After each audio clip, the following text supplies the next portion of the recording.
Alrighty. Functional Kenpo. We want to cover a technique called, the name starts running together. Thrusting wedge. It's written down for a two-hand push, relatively high push, and we've got some things that we do in there that I really like because they set us up for other stuff and we can use it for other things. So we'll just do it real quick. Now this guy comes in and does a two-hand push. We tuck in and we come in. We thrust that wedge. We drive into this guy, get our hands up there. Circle the hands out and let the right hand just make a small circle to load the elbow before we come up. We come up with this elbow and we hit this guy. Whether you're in a side horse, neutral bow here is a big topic of debate. Why it's a debate, I don't know. But you hit this guy with this elbow, and you settle and you drop down with this heel palm trying to bust him right across the nose. If his head's back, hit him in the throat instead with the heel palm. You get the same thing you need anyway. From here you can rip down if you want, go on and hit the guy in the groin, and do all kinds of other stuff. Why do I like thrusting wedge so much? Because if the guy's doing a two-hand high push and we step in, it gives us something to do. It lets us get in on the guy and address this right away and just go after him and do all kinds of mean and nasty things to him. When we say this guy is doing a classic street John Wayne, you know, he's throwing those wide-ass haymakers that everybody seems to throw, not realizing there's a power-speed trade-off. So this guy's throwing those John Wayne haymakers. We step in, real quick. We step in, just like this, to address it. We're in the same place we just were. You know, if this guy starts bombing off on us, we're shelling up. We see these, oh, okay, right back in here again. Same place, once again. Same things we've been working on, get fed off of that. Gets fed off of that. Love it. Stepping in, putting our fence up. It's the classic, hey man, I don't want to fight. Well, this guy throws something. Hey man, I don't want to fight, all right? Just step in, hey man, I don't want to fight. Boom.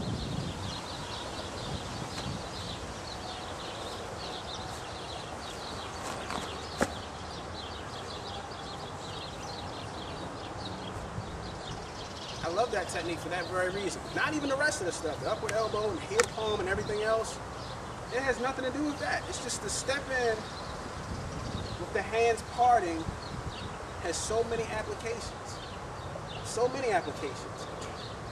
And not only that, but say this guy's bombing off, and you step in and you screw up here and he starts to drop in for a tackle.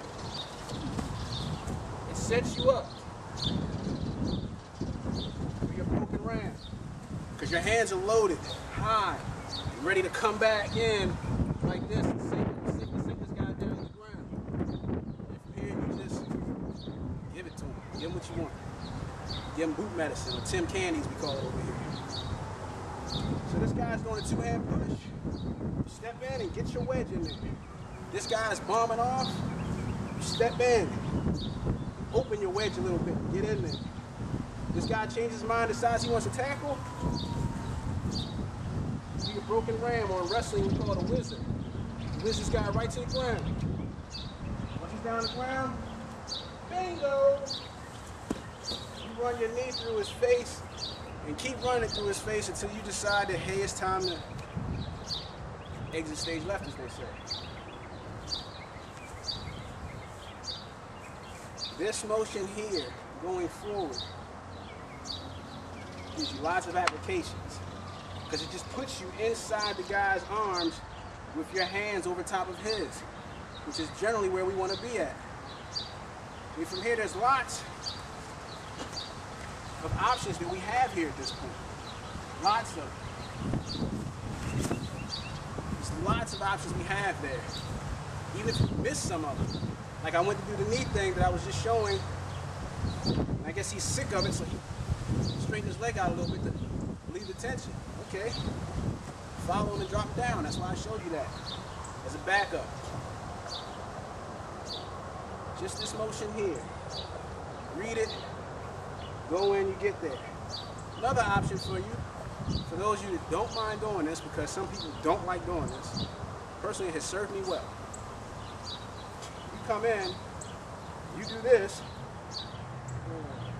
you headbutt this guy in the face before you hit him with your elbow, and do the rest of whatever it was that you had planned to do.